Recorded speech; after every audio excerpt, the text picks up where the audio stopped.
Welcome back into the Dropkick basement.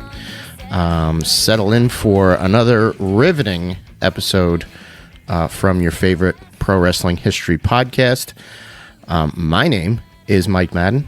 I am the host of the basement, and since we are in a brand new year, I want to reintroduce you guys. I wouldn't. Not that I wouldn't do it every episode, but reintroduce the cast of characters.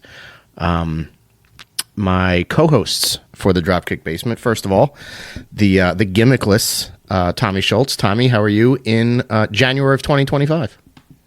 Happy New Year's, fellas. I broke my New Year's resolution already, unfortunately. I swore I wasn't going to watch a Val Venus match this year. God damn it, I already have. Oh, right down the drain. I have too. Okay. Well, no, yours wasn't a resolution. Yours was more of a, I need to watch a Val Venus match or else I will collapse unto himself. Prior to recording, I was talking to Tommy. I just turned on the first Raw of 2001, and the opening match was right to censor against Badass Billy Gunn and the APA. Ugh, all right. It's exactly how you want to start the new year. Yeah.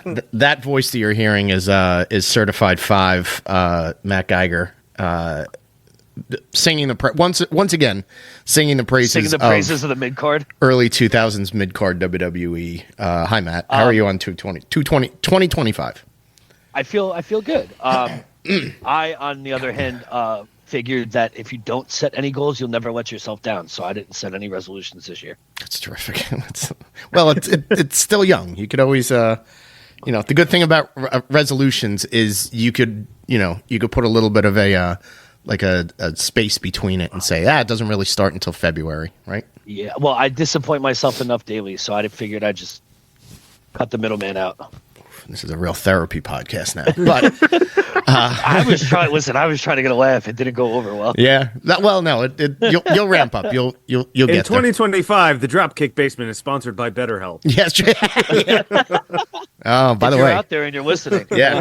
If you have a small practice, therapy is a great way to get back in touch. So please let us know if you want your small psychiatry practice to be sponsored by us, or better yet, take any endorsement. Maybe if you have a psychology, and we could work on the psychology side of the wrestling business. There we go. And drive some people your way.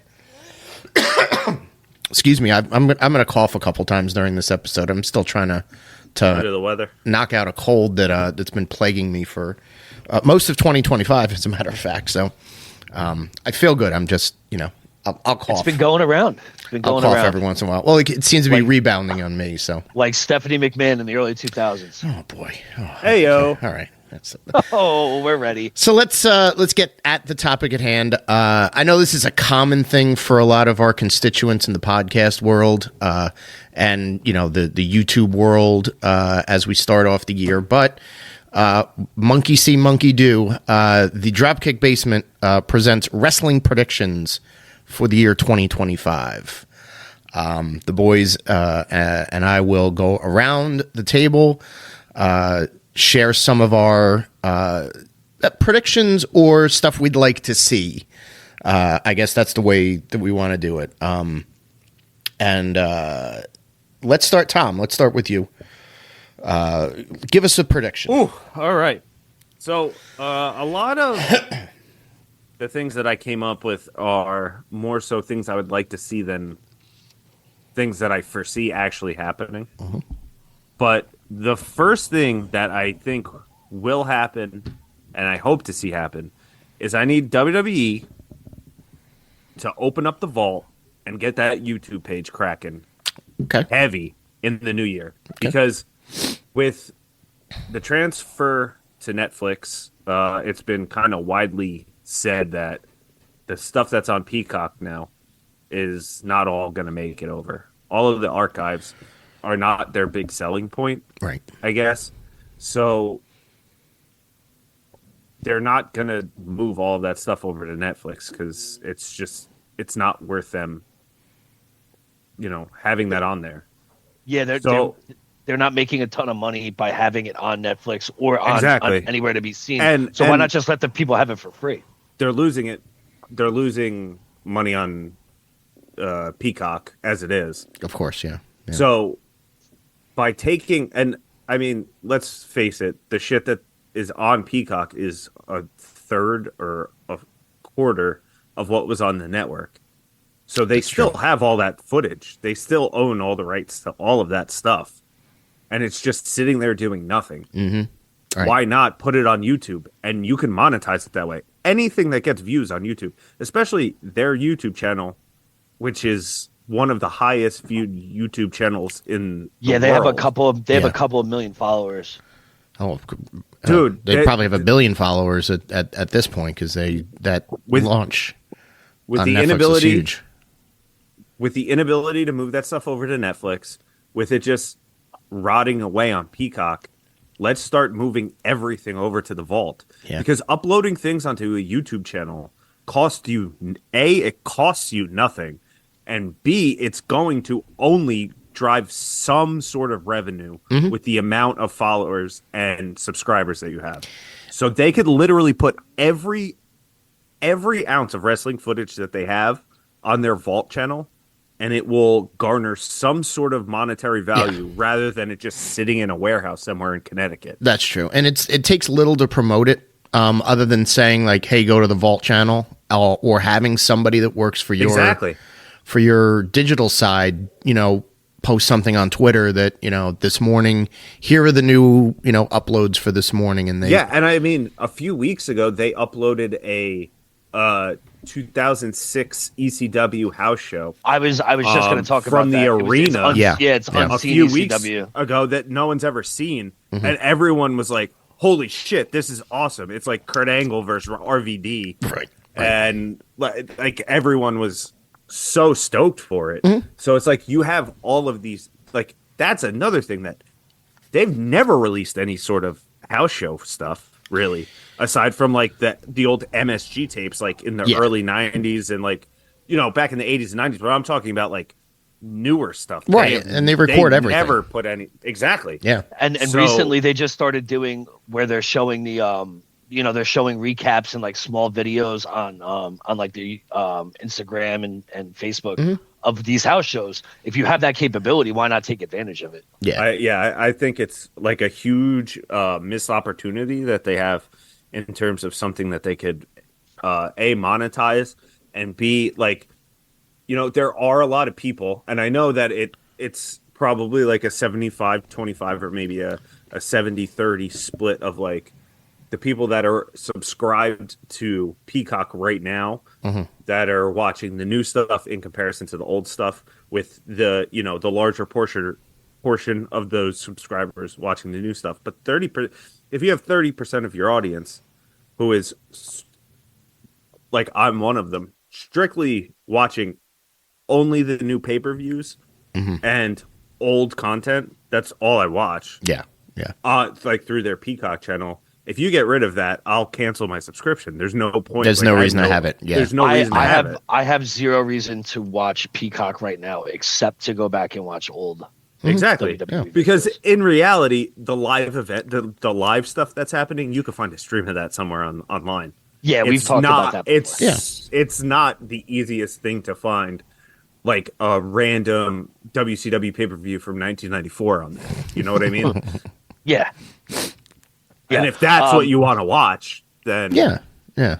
The Go WWE YouTube account has 106 million followers. Yeah, no, it's huge, and that's their main one. That's their main channel. This Vault one now has a lot of people are paying attention to that Vault one because they're doing like 2 or 3 drops a week and it's like some of the stuff is like, it's backstage footage of like the them shooting like the Raw when they did the Raw intro from '96 when they're all fighting on the roof of Titan Towers. Like it's like background and like B-roll of that stuff, which is interesting to watch. But like that's not why I'm going back there. If you're gonna show me like and you're gonna have a channel that's dedicated to Mid-Atlantic Championship Wrestling from like 80 through 86. All you have to do is make a playlist. Playlist of that. Yeah, exactly. I'm looking through it right now. 1.09 Yeah, 1.09. Yeah. But there's some cool stuff on here. Yeah. Like there's Their latest Hell in a Cell upload, matches. the latest upload is the full Batista documentary. Okay. So it's like they're going back and Yeah. uploading all the stuff that's no longer on Peacock that was on the network. Right. Yeah. And so, like, I think this will be the new network, and I'm just hoping that they like do the right thing and really start like focusing on this to get, because I think the Peacock deal's up at the end of this year. I think so. Yeah. Yeah. Well, So, it's a migration. I think the other thing is, if you're not going to do anything with that footage, find somebody that will do something Yeah. with it, and just barter a deal where you're like, Yeah. well, this should, you can only, put it back on and in that case, that's my hope, is that it actually goes back to somebody else, and they give them like the master tapes, and the master tapes have all the original music, all the original commentary, all of that stuff that you're not going to play tug of war and say like, oh, we have to scrub all of the licensed stuff off there because we had to put it on Peacock. Licensed stuff doesn't matter if you put it on YouTube. The only one that's going to sort of battle that is somebody, if it's current music, if somebody's saying like, well, I own the copyright to that and I don't want it affiliated with this footage. Yeah. You might get a little bit, back and forth, on that. But right now, like, a lot of the people aren't paying attention to what like a wrestling show had on as their intro music in 1987, or You'd be surprised how many people do. They definitely, but they have a legal department. They have people that skim through that shit, and it's easily edited. they're making enough money. Yeah. So that's a very good one. That's a again, not a prediction, but more of a hope that a lot of that stuff does see the light of day. Matt, what do you got as a kickoff to some 2025 prediction or hopes? So I'm gonna keep it pretty relevant to where we are in the current landscape of pay-per-views, and I'll kind of ruffle through some of my Royal Rumble predictions. Okay. Just because I have a few that kind of coincide with each other. So the first one that I will start off with is I predict that the winner of the Royal Rumble will be a new Royal Rumble winner, and it's going to be somebody that nobody expects. Okay. Interesting. So I think with the current lay of the land in WWE, they want to shake it up a little bit. They want to try some new stuff, and they're looking to start building better superstars, or start building a broader main event picture and bringing people into that rotation of guys who can start working these title matches and having big feuds and meaningful feuds. Especially with the Netflix era coming in and a lot of new faces being exposed to it and a lot of kids being exposed to it. I could definitely see somebody like Carmelo Hayes. I could definitely see somebody like Montez Ford, Finn Balor, and then right now I think the odds are like 1 in 200 that Logan Paul would win it. But you could see somebody Don't say that. make that leap into like a main event picture this year. I think seeing the same 5 guys win it every year and having the predictability kind of it's starting to get sour. Okay. Like we see it all the time. Okay. Well, the good thing is Cody has a belt. Yes. So Cody can't win it for the third year in a row. Right. But like, I mean, they could, but they go into these cyclical habits of just, like, oh, well, we did wrong by Drew McIntyre, so let's put him over on the Rumble again. You know of course, what I mean? yeah. Or oh, Brock's coming in, let's let Brock win it. Or Cena's coming back for his retirement tour, let's let Cena win it. No, you have 3 chances to let Cena get to the main event, and if you can take advantage of all 3 of those events. You have Royal Rumble, you have Hell in a Cell, or Elimination Chamber, and Money in the Bank.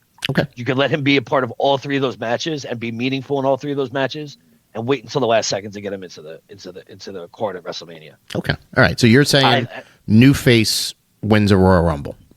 Yes. Okay. Interesting.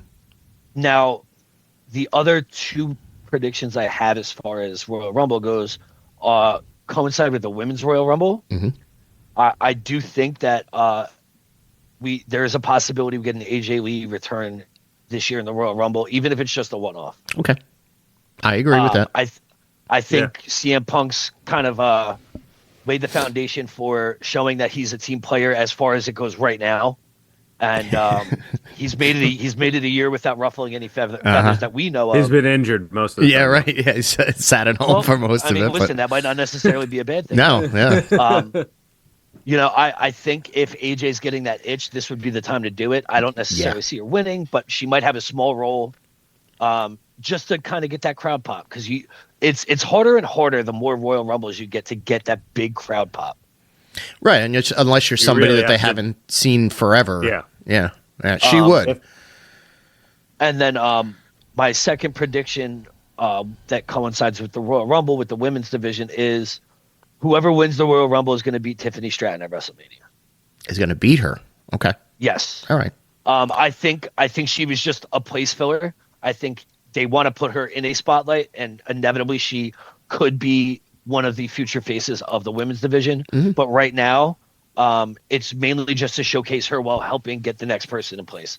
And then I do inevitably think it's either Becky or Charlotte.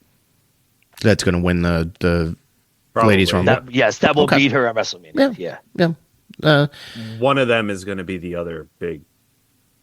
The surprise, or both of them. Well, I think both of them do, and I think it winds up being the two of them at the end. Okay, all right. That totally makes sense. I'm actually going to jump in here with so Tiffany Stratton winning the belt on what was it this past Friday. Kind of threw a monkey wrench. I was going to have on my predictions a hell of a deal for her. Because she was Miss Money in the Bank coming into this past week. But I'm going to pivot this prediction, and I'm going to kind of open-end it and follow me on this one. It's a bit of an angle here. Chelsea Green, I think, will win the Money in the Bank on the women's side this year. Because she's really fucking good at, like, being this, like, Lady Miz. She's an opportunist. She's in the right places. She bitches. She whines. Great heel. Good energy. Her, winning the women's U.S. title is so far it's gold. Like she's a very interesting character.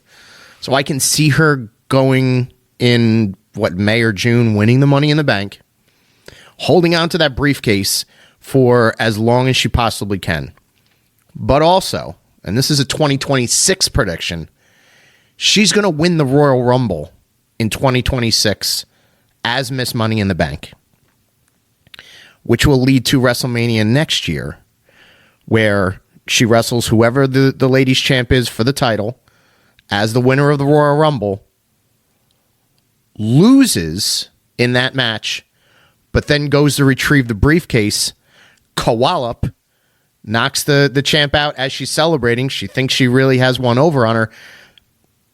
Chelsea wallops her, hands the briefcase in, cashes in. Second chance. I wanted Stratton to do like a resourceful, not babyface way, like a real like snotty, like I'm entitled to do this, win the Royal Rumble and then lose on night 1 to the champ, and then night 2, she finds the champ celebrating with somebody in the ring, clobber, and then she takes the title off of that champ at that time.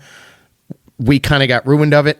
I'm putting it on Chelsea Green to do next year, and I think she's going to have a very big year as a very important, like, upper mid-card to getting herself up to main events as this U.S. champ, and then Money in the Bank, and eventually Royal Rumble winner. She has done a very good job in the last year of going from cut out of the company to coming back and making herself one of the most relevant pieces of must-watch TV when you're watching her.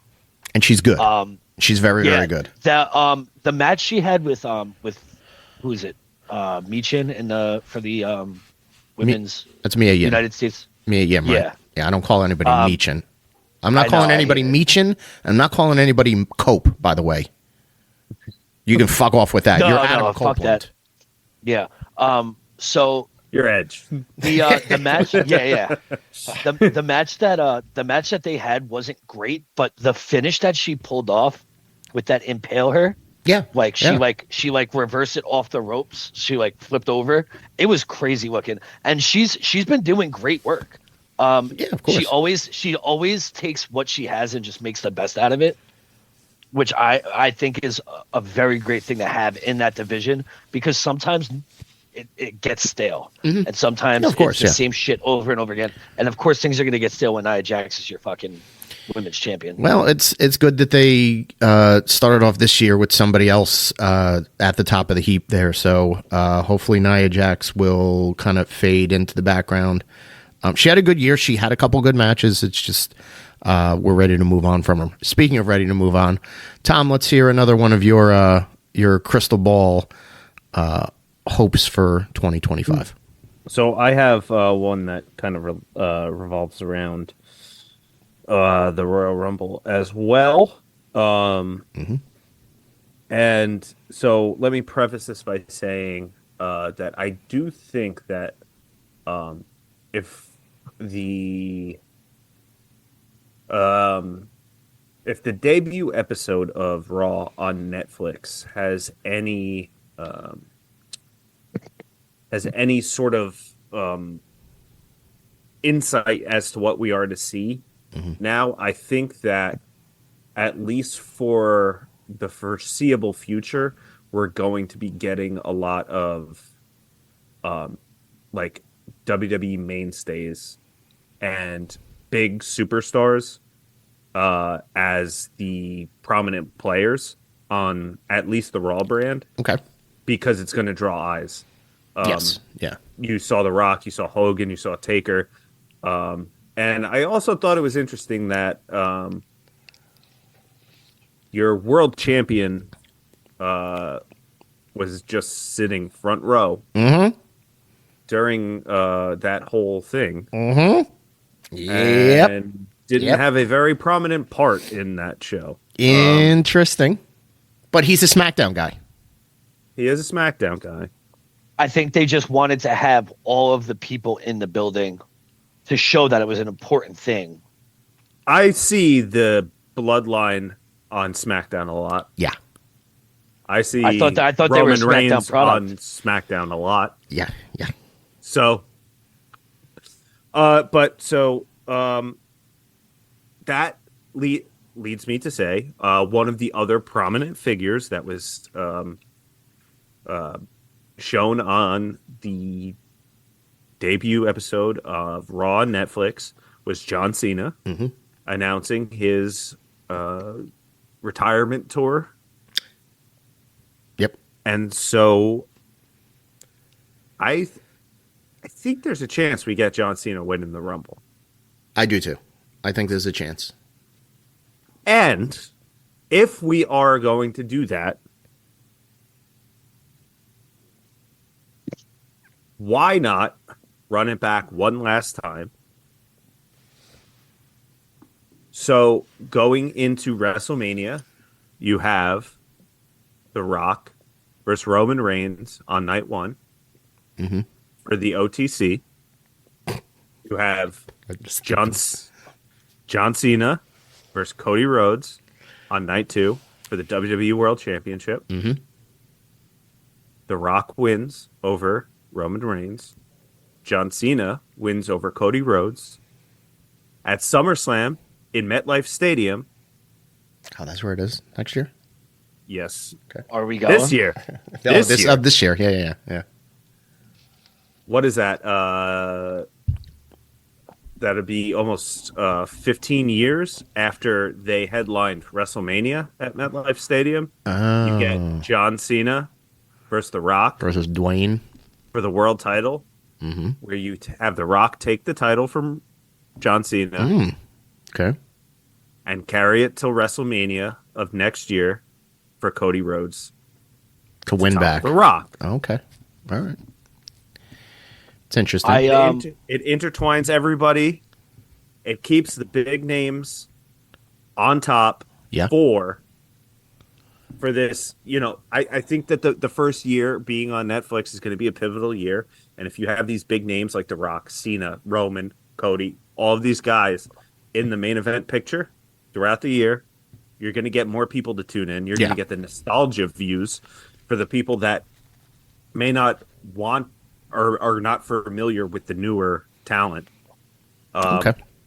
And I think that that's kind of the road that they're going to go down. And it also gives John Cena, which was another one of my predictions. This is John Cena's record-breaking 17th World Heavyweight title run. Right. He breaks the record, and Ric Flair's record goes by the wayside to I thought John Cena. Okay. I thought that was a little too predictable. I think it is inevitable at some point that he does win the 17 Yeah. or breaks the record. So coinciding with what you were saying as far as this having Cena versus The Rock, I would go a little bit different of a direction with that. Not saying that I actually do think that your scenario is probably a little more likely than mine. But I do see a scenario where Cena and Punk are both in the Royal Rumble. They both lose. Okay. Cena and Punk are then both in the Elimination Chamber. They both lose. Oh. Then Cena and Punk are both in Money in the Bank, and they both lose. There's a lot of losing for these guys. So in spite of them getting 3 chances to get into the main event at WrestleMania, they still somehow do not find themselves in the main event at WrestleMania, which leads to both of them fighting each other in one of the co-main events of WrestleMania. Next, the only- next year? Or? The Next only year. thing with No, that... Cena's gonna be done. Or this year. I'm sorry, this year. Because Money in the Bank's in like June Yeah. or July. That's So it's after Mania. Yeah. That's the only issue. Wait, so isn't there 3? But there's 3 chances for them to. In a calendar year, there are, but not before No, you I get to know, WrestleMania. but I thought it was 3 before Mania. No, because they do Rumble, and then February is Elimination Best. Chamber. Yeah. Usually March they'll do one of the Saudi Fastlane. shows. Yeah, Well, or yeah. yeah. I think Crown there's a Jewel, Fastlane maybe? somewhere there. They really haven't been doing that. I think they've been pushing No, that I think till after no, I Mania. think they're Yeah. I think they're not doing a Saudi show anytime soon because they're doing the Rumble next year in Saudi. But okay, either way. So let's say there's 2 chances to main event. If you either have to win the Rumble or you have to win Elimination Chamber. Neither one of them win either one. And then Cena's going on this woe is me. I'm sorry, I apologize. He's out in the crowd. He talking to the crowd. He's about to like hang up the boots, and then Punk's music hits, and he's like, whoa. We both failed. Let's make this a banger. Let's I'll put you out. I'll send you back in on a great match, and then you get a Cena versus Punk WrestleMania match. All right. Well, that's a decent possibility. There's always that element to it. Since we're talking about Cena, here's my path of John Cena. He does not win the Royal Rumble in my eyes. He doesn't. Or maybe he does. Maybe he does win the Rumble, but he loses to Cody at Mania. Right. Then it's John Cena does the whole "I have a story to tell" campaign, and I believe he will then win the world title, whether it's from Cody or whether it's from whoever's got the other side title. Yeah. He'll take the title at SummerSlam, because this SummerSlam, I believe, is the first 2-night SummerSlam. So you're going to have a lot more to pack into it now that it's at MetLife Stadium. It's like this is going to be high profile. We're in. They're going to pretend they're in New York City, although it's about 45 minutes from New York City by car. And I think you get Cena winning the world title to really get over that 2-night SummerSlam as on par with a WrestleMania type element. So that's my John Cena little story arc for that. Since we were talking about Punk briefly, he's going to turn heel before WrestleMania, and I think it ends up being Punk versus Roman Reigns. Somewhere on the WrestleMania card, you could main event with it. You could semifinal it somewhere. You could have it as an opening match on the second night.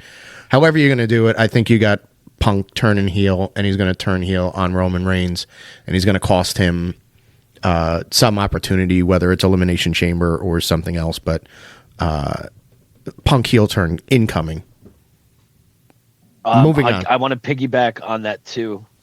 just because it kind of coincides with two more like pretty big storyline turns that I have here. So I think Gunther is going to wind up going a full year as champ, at least, if not more. Okay. All right. I know it's easy to kind of look at Gunther, look at like the other title, because like nobody sees Cody losing his, but I don't see Gunther losing it. Okay. All right. So I think he goes a full year, but I do somewhere along the line, because you know the people in WWE like seeing two big guys just punch each other a lot. I do think that you're going to get Gunther versus Lesnar at some point, whether it's a throwaway pay-per-view or if it's a SummerSlam match. But I do think you get Gunther versus Lesnar. I don't like the matchup, but you know, the way that they do booking in WWE, it seems like it's inevitable. If Lesnar comes back in the Rumble, I was going to say, like, I think he's gone. Yeah, I don't see him coming back. But okay, all right. That bummed me out. But Tom, Tommy, what's next? Do you have any AEW? Yeah, I was actually going to get to one. Yeah. Okay. So my next prediction is on the AEW Ring of Honor side. I think that this is the year that Athena gets the call up from Ring of Honor. Yeah. And she's going to be the one to beat Sasha for the TBS title. Yep. TBS title. Okay. I think that of anyone in that company, she may be having the best matches. She's awesome. Consistently. Yeah. She's so good. I don't understand how they're not utilizing her. I think that the women's division needs a breath of fresh air at the moment, because it's kind of rehashing the same shit over and over again. Yeah. There's like 5 or 6 women that, you know, that, and I think that she is more than capable enough in the ring to go toe to toe with Mercedes, Sasha, whatever you call her. But I think that, like, if you position her as a babyface, she could get the fucking crowd behind her. Of course, yeah. Big time. And I think that would be like a big time match that you could position. Like, have her drop the ROH women's title to Billy Starks. Yeah. Get Billy Starks over and have her be the next Athena that down there, and move her up to the AEW roster and really have her take off, because I think she has like so much potential to be a huge star for them in that women's division. See, the only tweak that I would have there is I like her as a arrogant heel. So yeah, I think it's not believable to have her as a babyface, because she tries too hard to be a babyface instead of just letting it be organic. Yes. I feel like it's like they're like pushing her to be like, you have to be like this kind of, like, you have to have this personality. The like reason it didn't work well with her in WWE, and I have a feeling it would go very. I also similarly think in that the AEW. creative there had a lot to do with Yeah, it. I agree. I don't think I that they agree. positioned they her weren't in the right behind her all place. that much. No. I think they were trying to sell her as a different person than what she wanted to be too. But at the moment, I would say that there's no clear-cut person on that roster that you'd give a shit about beating Sasha. So if you position a new character, Yeah. to be the one to take her out, that's the only reason that I put her in that position, is because it's like, if like, okay, Tony Storm's been a champion before. Statlander's I was been just a gonna champion say, before. like, Willow's been a champion before. Mariah May's the champion right now. Thunder Rosa. All of the women that are at the top level right now have been a champion in the company before. Yeah, they've had their time. Yeah. So she's almost, I don't know that she's really done much at all on AEW TV. She had the feud with Jade that started out good, and then but it was kind of like a rampage. yeah. It was lost in the sauce. just if A you lot of stuff was. if you have her in Ring of Honor, where I'm gonna guarantee that 75% of your audience doesn't even watch Ring of Honor. I haven't seen a single Ring of Honor match. I've only seen the pay-per-view matches. Yeah, but like, all right. So on that accord, like you've also seen like her highlight stuff like pops up on their YouTube page, and it's like, oh, she does good, really good. Like she's got great matches. She's always had like that fantastic finish. And then her, like I said, her character work is what's really getting her noticed now. So, you know, there's a million ways you can go with it. She deserves the elevation. You could even position her as a heel. It does like put it in a multi-woman necessarily match. Have to be a babyface thing. I just think if she's the one to topple Sasha's reign, which they seem to be trying to build as like a long thing and make it very important for the person that's going to eventually beat her. Yeah, I think having her be the one to do it will then elevate her to another level than you could even imagine. It makes sense. Hey, makes sense. Tommy, I'd appreciate it if you didn't use her slave name and called her by her real name in Mercedes. Oh, yeah. Oh, okay. All right. Wow. They took the chains off when they brought her over to AEW. She got rid of that name, and she's living her it's like a true self. Force of habit. Yes, I get it because I was calling her Sasha yesterday. Yeah. All right, Matt. What you have? Some AEW notes? Yeah, mine's just more of a generalization. For one, but I will say, my hope is that not only does the House of Black in general get a little bit more prominent roles, but I can see a chance of Malachi Black being the AEW champion if done the right way. No, you know what's going to happen though? He's going to be in the fucking Royal Rumble. Did you not see the internet today? Yeah, I did not. No, as of, is he on his way out? As of January 9th, he's wrapped up his commitments. Okay, so number 27 entrant in the Royal Rumble. Okay. So yes. All right, so the more generalized, apparently, like, I mean, it's quite obvious that AEW's product comparatively, I wouldn't say quality of match or quality of story or anything like that. It's just the amount of viewers that they're generating has not been great. I can see them dipping below 500,000 at any point during this next calendar year, which can be a problem. Nope. And what I think inevitably that leads to is the downsizing of the roster, or at least delegation of AEW and Ring of Honor.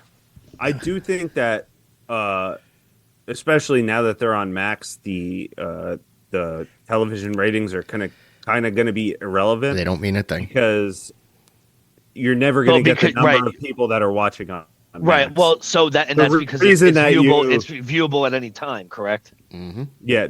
Yes, and also, but like it streams live on Max as well as on. Right. So if you don't have cable, they can get an idea. But you have Max. You're splitting your audience. They'll get an idea of who's watching live, but it won't matter as long as people are still watching. Exactly. Like the reason that Netflix put out the Raw numbers is because it was so good. It was so significantly high. If it sucked, they wouldn't have said a word about it. You never hear about it. Yeah. You never. So, there's no obligation to talk ratings. If we take the ratings, no, but I know what you mean. So eliminate the ratings. I do think that AEW, where they what they have been, I think, mishandling is the utilization of guys that may not necessarily need to be on the AEW shows when you have 2 hours, right? Mm-hmm. So you're bringing in Ring of Honor guys to work against some of your main card AEW guys, when in reality you could be using your mid card or low card guys from AEW to work those matches. Mm-hmm. Yeah, right. And then there's guys that are in the AEW locker room that aren't being used at all. Yep. And then those guys are like, well, then send me to Ring of Honor. So I think the utilization of delegating people to one or the other and having them be on a specific show or a specific brand would kind of help with a lot of the like, who the fuck is that guy, or like what happened to this guy, and then when that guy shows back up, you don't give a fuck about him. Yeah. Okay. You know what I mean? I Like, also it starts think to make people. It starts to make people important, whether they're a mid carder, a headliner, or an undercard guy. I think another way to phrase that is delegate the booking. Yes, Yeah. yes. Maybe Tony doesn't need to do everything Right. Right, Right. right. or anything. I think I'm a big proprietor of the latter. Be a money mark. Still, Oh, still your company. You're dude, still in charge of who you're signing. Did you see he got somebody fired for saying that at the New Japan show at Wrestle Kingdom? Oh no, that was He the got announcer. somebody suspended. Yeah. The announcer for the English announcer for New Japan is he's I didn't watch he's the whole show. he's a freaking wild card, that guy anyway. Yeah. Yeah, but I mean, like, come on. If you're gonna get butthurt about stuff like that, you're in the wrong business. It's a co-branded pay-per-view. You gotta watch Yeah. you gotta watch your language. I will kind of piggyback on that because I want to talk about Ring of Honor real fast. I do think that there's value with Ring of Honor, and I do like the idea of them having their own booker and having their own sort of standalone roster. I do understand that they are still trying to pitch that and sell that as a standalone show. So I think sometime this year they're going to get a low-level deal with like a Fox Sports 2. And they'll have, right now, what are they doing it on Honor Club? That it's on their website. You pay their your subscription service, $9.99 a month for it. Well, I think it's better off if it goes to Fox Sports 2. You could have live shows every once in a while.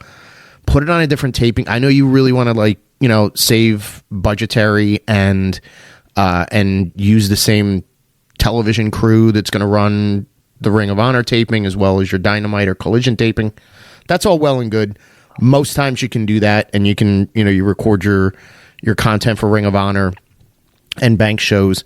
But I think if they do get a television deal, and it's low level, like we're not saying that these guys are going to be on TNT or TBS. It's not going to take over for Rampage or anything like that.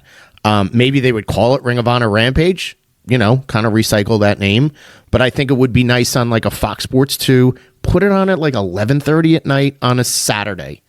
You don't have to have it big in the schedule. Let Fox buy it, and then, and maybe because they do have money from the Time Warner deal and the HBO Max money, maybe kick a little bit of money into it so that, if there are a few guys that you want to sign that are going to be exclusive to it, let's say they're kind of young talent or international talent, you do that and you kind of pad up that roster with enough up and coming people, with a good amount of veterans, people that you're not doing anything with on the AEW main show. You cycle them down. People like Athena that are get hot and start to outgrow it, then you elevate them back up to AEW, and you kind of use both shows to launch them back into the main storylines in AEW.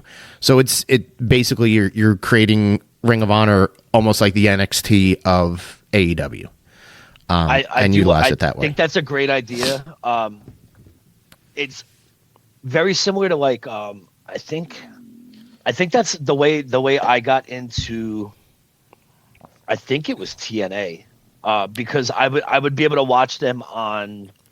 It's Fridays, Fridays at 3 or 4 o'clock in the afternoon. Yeah, right. They were on, and it was on Oxygen or something like that. Well, yeah, they bopped around a lot of FS1 low channels, but yeah, FS1 was their home for a while in the middle of the afternoon. Fox Sports Network was the one. It would come on right after the Best Damn Sports Show. Yeah. Oh, it was no. So when I got into TNA in the 20, I want to say it's 2015, 2016. Oh, they were on Pop. Yeah, Pop. Yeah. They were on the America's Destination Best America Network. channel. Yes. Yeah. And I remember I was looking for. I think I was just looking to see if there was an episode of Raw that was still on cable that was a save. You know how they used to save 3 episodes that you could watch. Yeah. I went to go look for it, and I typed in wrestling I think I was looking for Lucha Underground, if I'm being honest. Okay. And I found TNA or Impact at the time. So that's how I got into it at that point. But I do agree. having that secondary platform, it's mainly for hardcore wrestling fans to go and watch without having to pay the subscription. Yeah. And there's so many people, including myself, that I'm not going to go on Ring of Honor's website and pay to subscribe to watch that. Well, yeah, because but what I will do is go to a website. Right. As soon as I have to go to a website, I'm out. Yeah. But what I will do is if I turn my TV on and I know that it's on this TV station, and I can either save it or I can go back and watch a recorded version of it, then I will do that. Because I've done that. I've done that with many wrestling shows, like I said, including TNA, including Lucha Underground, and at one point NXT. Yeah. And it gives more than just the hardcore fans. So if you're somebody like myself who's definitely involved and interested in a lot of wrestling, it gives you a chance to watch more free wrestling, and that's inevitably what you want, is just to get people watching your product. Right, you definitely watch it. So that's what I think is going on with Ring of Honor. I'm gonna just hit a couple other brief AEW predictions. Can I just because you're on Ring of Honor? Yeah, go ahead. I had a. You have another Ring of Honor. I had a Ring of Honor. Okay. You're the only person that has a Ring of Honor. And I had another place for it to go. Oh, okay. Actually, was MTV. The Chive. TV wide. The Chive. TV. No. So, I think that the recent storyline that they did with the final battle, where Cardona comes in and wrestles Jericho. Jericho showed up at a GCW show. Yep. Why not do the old, a tried and true fucking like company feud gimmick that worked invasion between ROH and CZW back in 2006? You have Ring of Honor invade GCW. You move Ring of Honor over to Fight TV. Now you're going to get all of those people that are subscribing there for the GCW and the indie wrestling mark. The indie wrestling people who were your core audience for Ring of Honor. You subscribe there. You put all of the television, all of the back, by the way, all of the back catalog on there. You charge for the new pay-per-views. Yeah. And now you have now that reignites both two companies who are at a little bit of a standstill and a stale position right now. That'll get people talk. You have Chris Jericho on GCW shows. You have you bring in some of the GCW talent to wrestle in Ring of Honor shows, which they're doing, but they're not bringing everyone over. They're not bringing They're not saying that they're GCW guys. Exactly. It's just GCW guys wrestling on if you just essentially redo the CZW Ring of Honor feud that they did back 20 years ago, and you do it with these two companies, I think it would spark both companies to get some interest back in them. Great idea.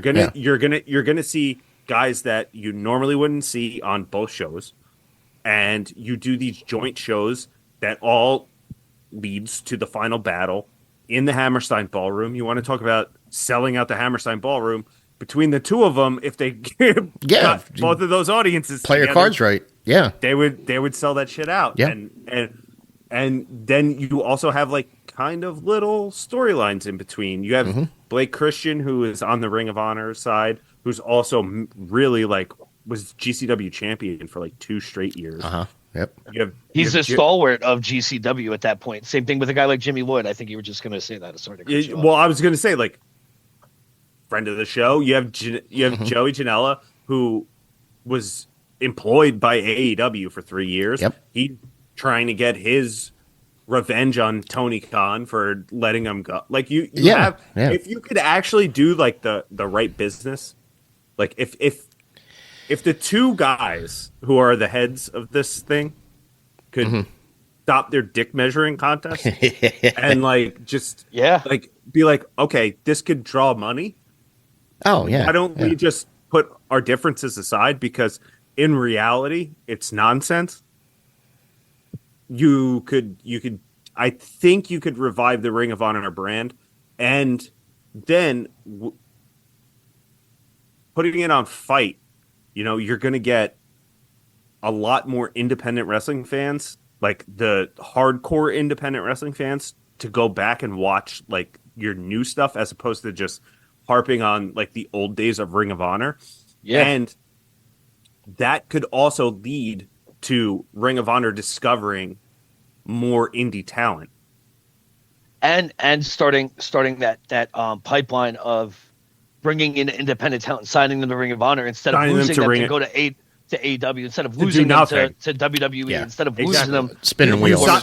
You sign them to Ring of Honor on like a almost like a TNA deal like they had back in the day, where they can still do the indies, but you just have to be there for the tapings. Yeah, I think that it would almost make Ring of Honor the 03 TNA, if that makes sense. Okay, it kind of makes it a secondary platform or like launching point. Exactly. You completely separate it from AEW. Right. Completely. Mike, wipe I know, it clean. Yeah, I know you were going to hit a couple more points. But since we're talking about cross branding and stuff, I felt like this was a good time to throw something in here. Okay.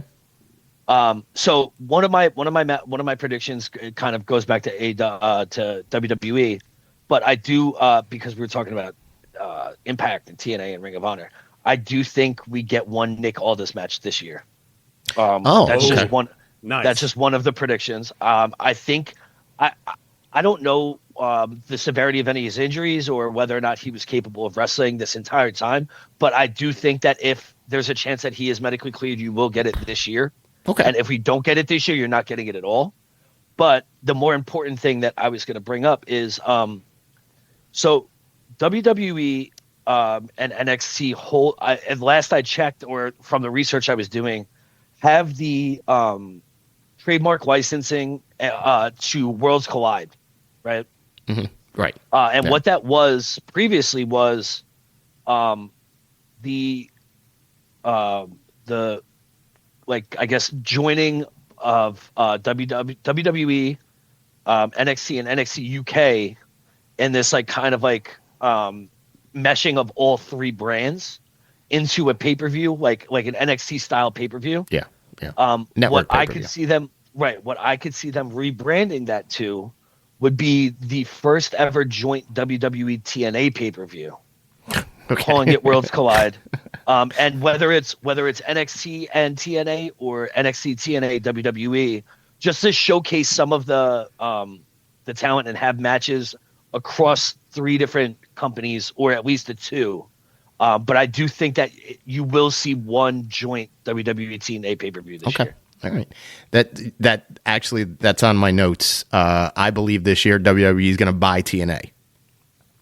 I think it depends on if they did decide to buy it. It would be very much pending on how well a pay-per-view like that goes. But I also think like they would buy it, but they would not integrate it. They'd take a couple guys. No, they would keep it separately. And they would keep it separate. Keep it as a separate entity. And it just sort of it exists. Just like it exists now. Like and if they want to cherry pick people, God damn it, don't be that Joe Hendry guy anymore. No, he's not good. No. And don't let it be the Steve Carell meme. Enough with the fucking. Please God, no. Enough with the fucking Hardys and Nick Nemeth and. No. Please. See, now I think those guys are the ones that you would never see on that cross-branded pay-per-view. Yeah, I think the guys you would see are some of the new up-and-coming guys, or the main. Eddie Edwards.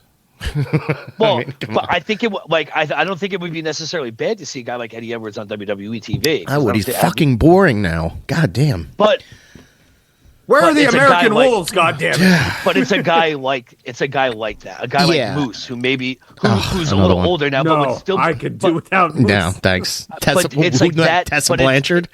But it's that type of TNA talent, like the unused, the guy who would never jump back and forth. There's guys that are there that could probably that could serve themselves better by going to NXT, working developmental, getting really TV ready, and doing that. So that's like, so maybe it becomes like a little bit of a like sort of a feeder program for WWE. But I think some point this year they're just going to say, because Jesus, TNA always seems to need money. They seem to like to work with them and get some internet buzz from it. So buy the company, let them exist on their own. If they can't get another TV deal or whatever, just piggyback them on whatever you have and, like, you know, put them on YouTube or you know, put them on Peacock for a little while, whatever. You don't have to promote a lot of it, and just, you know, let them exist and use them to develop some of your talent. So I did have TNA and WWE working together a little bit this year. I did too. Mm-hmm. And it was AJ Styles going back to TNA and winning the world title. Oh, well, see, there you go. Hello. Okay. Yeah. They're not doing anything with him. I think he's hurt, but Yeah, he seems to get hurt all the time. Yeah. Even when he's hurt, even when he's not hurt, they're not doing anything with him. So it looked to me as of his last match that they were going to try to integrate him into the United States Championship picture. If you said the bloodline, I would have hung everybody. This is the bloodline that AJ Styles built. I think AJ he'll retire in the next year or two anyway. So, like, yeah, let him have a little bit of a hero run at TNA. Let him go back to CNA. Let him out of his deal and let him go to AEW for a year. Why not? I similarly had a buyout of Pro Wrestling Noah, or a merger with Pro Wrestling Noah, or at least for who? WWE? For WWE. That kind of makes sense. Interesting. Like WWE Japan, like they tried WWE Europe or whatever the fuck they called it, UK. That's interesting because I actually, instead of having their hands on it, they let them operate how they are, and they just kind of have say with who comes in and out or whatever. That might not be terrible. I actually, I do have a Noah note. So Matt, you're reading my mind. Kenta's deal. Directing a show. Kenta's deal is up at New Japan, and he's already indicated he's not going back. I think he's going to Noah full time. And I think he'll be a prominent guy in Noah, and you know, him and Marufuji. He's another guy that's kind of on his last legs. The injuries have piled up. The grind of, like, and he loves to come to the U.S. and do indies and stuff. But, you know, that still allows him to do that if he really wants to travel. But I also think, like, he's the type of person that if he is with Noah full time, I think he makes it more prominent. And if he becomes, you know, him and Marufuji, like, the two of them are like A and B, like aces. Yep. They can get a lot of eyeballs. For sure. So that's where I would have Kenta. It sucked with Kenta because I feel like a majority of the time that he could have been really having some banger matches and making an impact, he was in developmental at WWE, and then by the time he got on TV, they never used him right. He kept getting hurt, and he was getting hurt a lot. Yeah. Well, he was another one who just sort of like. Up out of nowhere, they were like, "Well, adapt your style completely. You can't use all the finishers that you had are being used by our top guys on this show. So think of something different, you know." And then it was eventually they were like, "Well, Punk's not here anymore. You can go back to using the GTS." And it's like, well, assholes! I invented that fucking move. Tell him to do something different. But I think he broke somebody's nose the first time he did it on TV after they gave it back to him. Yeah, fuck them. Yeah, right. Take the move better. Should have. Yeah. Take the move better. We work stiff in Noah, brother. Fucking yeah. I have 2 points left. I know it might keep going, but I just wanted to throw. I have like two little ones, and then I'm good. Yeah, same. All right, so Tommy, you got a couple. All right, I have. I wanted to go back to my my couple that I had for AEW, and first of all, the sad one. I think Keith Lee is going to retire this year. I hope so. If he hasn't, like, kind of, it's about time. Retired really without retiring. It's unfortunate. Don't think the guy's going to get healthy, but it's about time. Yeah, he's probably going to be 40 or 41 at this point. I think he's older than that. He's got to be older than that. Okay. Well, he looks like he's like 50. What are you doing? It's time to hang it up. Oh, my bad. I forgot my camera was on. And so I think poor Keith Lee is out this year. I do think AEW will sign at least Gabe Kidd if not Gabe Kidd and David Finlay, because I believe their deals are up sometime this year with New Japan, and Gabe Kidd So had it's just that two incredible. more guys that'll get lost in the sauce. Well, it'll be, we'll see what happens with them. Could they be affiliated with, you can get rid of the fucking gun club and you can send them back and put them in a crate and send them to Ohio Valley and put Gabe Kidd and David Finlay as the tag team affiliated with Bullet Club Gold. And they could be with Jay White, and that's prominent. And that all of a sudden gets them ready for good programs. Remember, does that AEW's got money. Does that move the needle enough? It moves it because you've got somebody like Gabe Kidd. If he's hanging out there, WWE's going to snap the dude up. And you want to talk about somebody who really isn't going to know what to do with him? He's going to be on that fucking NXT show with Obafemi and The Rock's stupid daughter playing fucking nerd games. And, he's going to feud with the mafia guy or the Chase University, and you're going to waste. Chase University's dead. First of all, second of all, you just named two more people than I could on NXT. You're gonna kill like what career this kid could have straight out of his hottest run in New Japan. Yeah. If New Japan's not going to re-sign him, how old is Gabe Kidd? He's probably 27. Yeah, so he's got 5 to 7 years. He probably if he's right, he's got 15 years. 5 in his prime. Oh no, I think he's got 15 years in his prime. But if you don't start him off right, at 27, yes, yeah, dude. Okay. AJ Styles debuted in WWE at 41. Yeah, right. But you're comparing Gabe Kidd to AJ Styles. Could be the new AJ Styles. What I'm saying is, Batista was 40 when he broke into 35. He was 35 years old. That dude's 70 years old. That's why he looks like an emaciated freak. I understand the point that you're getting at. I just think that to take advantage of it and for any company to take advantage of it, it would have to be right now. Well, I think they are going to take it. Yeah. Advantage of it right now, because my prediction is that Gabe Kidd is going to win the G1 and the IWGP title this year. Very interesting. So fuck you guys. So all right. So you go, Tommy. Drop a banger in there. If he does re-sign with New Japan, I agree with you, Tom. I think he's up for a big year. Although I'm still a Zack Sabre Jr. guy, but I love the faith that they put in ZSJ this year. Yeah, well, that is until you saw him fucking night one of the Tokyo Dome, and people were really sitting on their hands.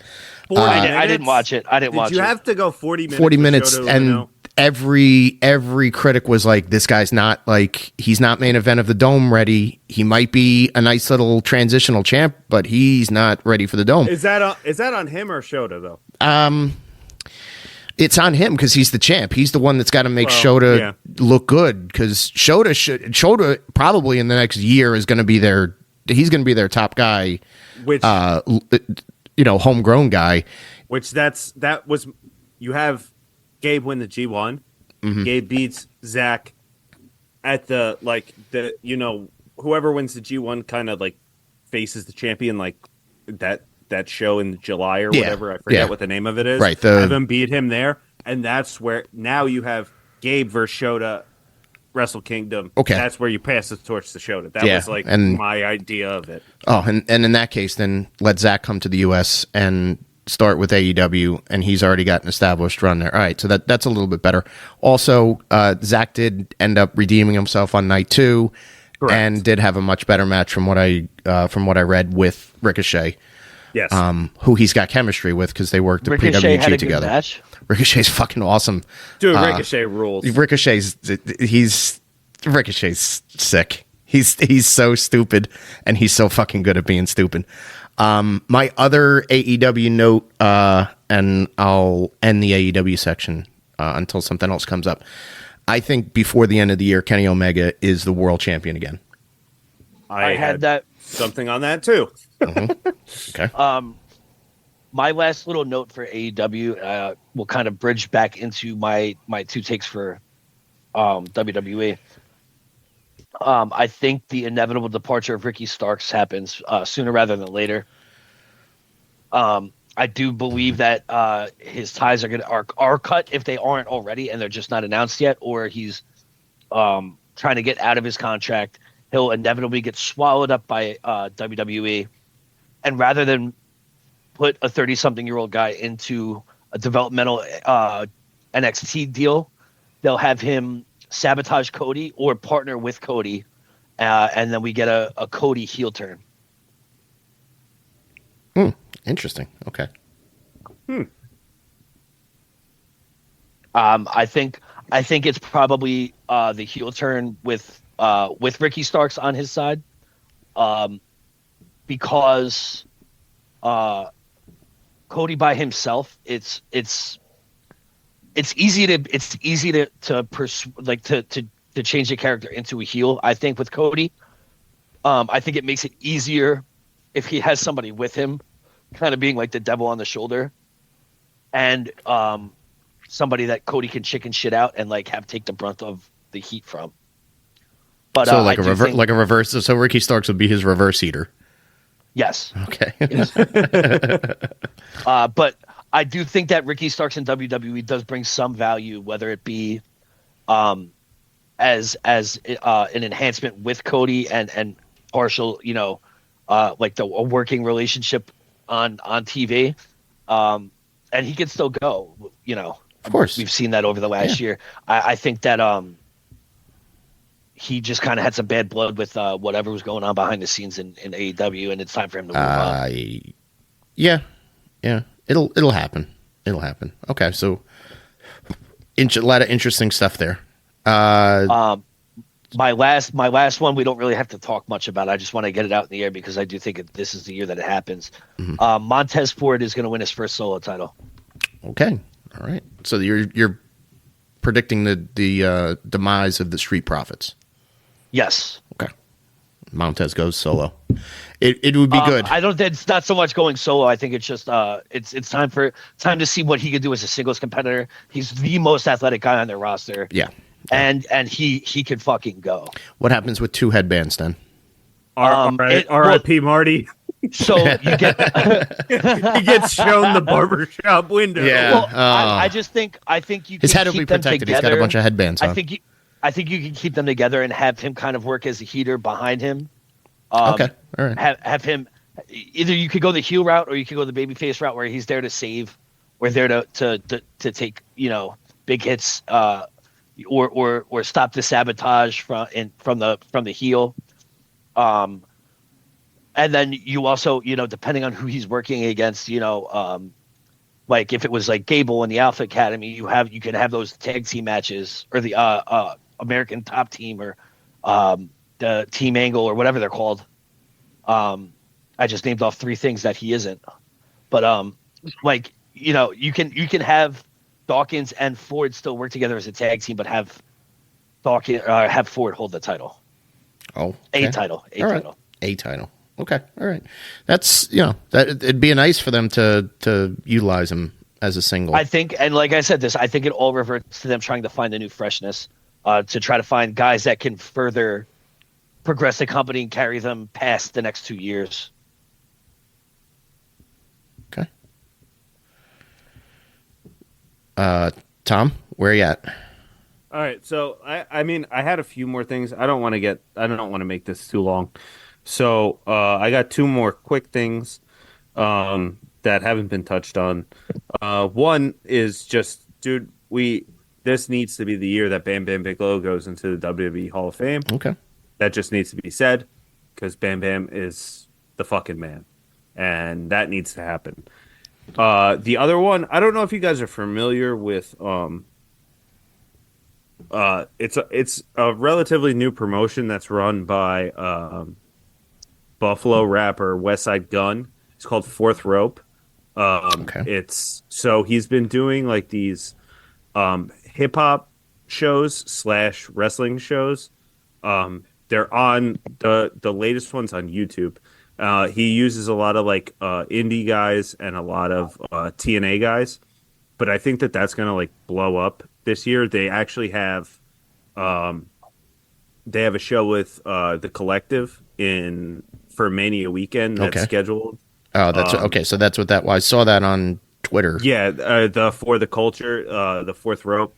That dude is like he's my favorite rapper, but I think that like the idea of throwing a hip hop show and a wrestling show and like mixing the two of them together, where like there's performances in between matches and stuff, I think you're going to draw a lot of people, especially with the he's booking like top tier talent.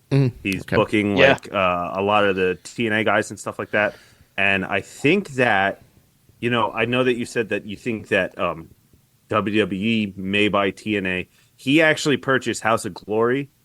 He has a big part in. I don't think he books it or anything, but I know that he. I'm pretty sure he bought it or has like a big stake in it. And so I could see him like moving that brand into like the mainstream of independent wrestling, like a merger with TNA, or actually purchasing TNA in the near future. Okay, interesting. Is that the one where they're like, so I've seen clips of like the freestyle battles that they have like wrestler against wrestler. Was that involvement in that? No, no. Because there is a unique dynamic to that too, where it's like they freestyle and then wrestle each other. No. So it's like a regular wrestling show, but he has like actual like I don't know how much you guys are into rap, probably not that much, but like he has like pretty prominent like DJ Premier. I'm sure you guys have heard of DJ. Oh yeah, DJ Premier, DJ The Last Show. I've seen bits and pieces of that company, and it seems to be taking off. And I know the For the Culture show in the Collective was pretty big the last couple of years. So him like co-opting that is now going to make it like really big. Think about like the potential of pairing the Collective with it's going to be For the Culture and like Wale Mania. Exactly. That's essentially what it's going to be. Like he didn't do a wrestling show this past Mania weekend. He did a concert, but it was of the likes of Wale Mania, where like all the like Swerve. He actually so West Side Gun does the new Hurts. The new he does that. Yeah. And didn't he do We Hurt People? Yeah. Like he rapped out Swerve at All In. All In. Yeah. So he's a great rapper. For that. He's a great rapper. My favorite. That shit. I think that's gonna pop off. If not this year, it's gonna become very big by the end of the year. I could see the type of match. It's a very similar thing to people who haven't seen the show. If you've ever seen the GCW emo fight that they did, it's a very similar kind of thing where you have rappers or people live performing themselves to the ring, and then having a match. Yeah, it's going to bring in a whole new audience. Okay, very very cool. Very again, kind of ahead of the curve stuff there. So that's good. I only have one more. Vince McMahon's going to die this year, and he's going to die without being convicted. Fuck, Mike. Like Jimmy Snuka? Yeah, exactly. A lot of unanswered questions there. So, I'm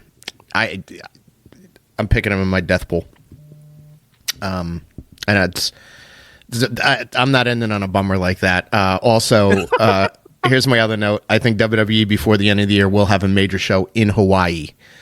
On the island, and and I think that is a way for them to incorporate some. Have their own little forbidden door, and maybe they bring in somebody from Noah or from All Japan or Rossi Ogawa's women's promotion, and kind of merge them in there. But major show in Hawaii is a prediction for me. That's cool. So I would love that. That's leaving the room on a happy note. So I guess that's it. Anybody else have anything just to throw in there real fast at the end? No, nothing. One-liner. Yeah, new Bloodline breakup. Oh, stop already with the Bloodline. So Solo gets kicked out. All right. Well, nobody's gonna miss him. Also, nobody cares. Nobody would notice. All right, so that is our crystal ball. Look forward to 2025. We're in January now, so Matt, you said you wanted to freeze everybody's predictions and look back at them in a few months or at the end of the year. We can certainly do that. Yeah, I think we could do like a halfway or before we do next year's, we can revisit this year's and all right. kind of see, who did what and who knew what they were talking about. Yes. Yes. Mainly, that would just be an episode where you guys make fun of me for not knowing what I'm talking about. Well, I mean, you've got some stuff that's teed up. So Malachi Black. Well, the Malachi Black one, yeah. I mean, maybe read the headlines today. I thought I did a pretty good job. Record.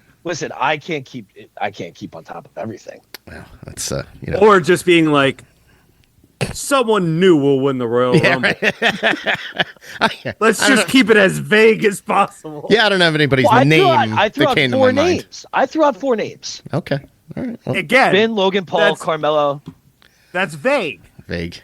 Yeah. You're not giving us a definitive answer. Our prediction is this man will win the Royal Rumble, but All right, Nia Jax wins the men's Royal Rumble. Okay, there you go. There we go. We knew that was coming too. All right. Have a good night. Test wins the Royal Rumble. So this is God damn it. The first show of the year. I did it. First show of the year, and I did it. There you go. All right. For Tom and for Matt, this is Mike. We hope we made sense to you today, and we'll see you guys in the matches.